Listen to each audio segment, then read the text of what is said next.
organize, just a few tips for you. Organization is very, very important for me, especially when I want to be on the go, out the door, within 5. So the best thing for me is when I do organize, I keep colors together, dresses together, casual wear together. I also have my workout gear all together.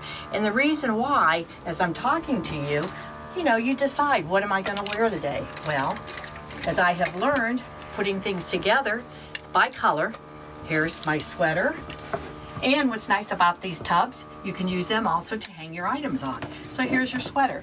Now I'm going to layer. So what I'm going to do is sneak over here, grab a pair of leggings, and also I'm going to layer. So what I'm going to do is put the leggings right under here, and this gives you an idea when you hang it up what it's going to look like. So now what do I need? Purse to go. So here's my purse. I'm doing casual today. There you go. Out the door, grab a pair of shoes. I've also learned having a walk-in closet and all these clothes. Yes, I love clothes, as you can tell.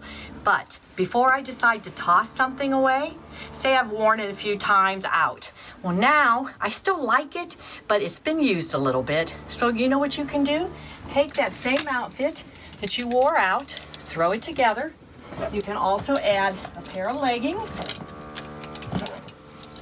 Wear it around the house, and when your hubby comes home, he won't know whether it's a lounger or you're ready to roll again.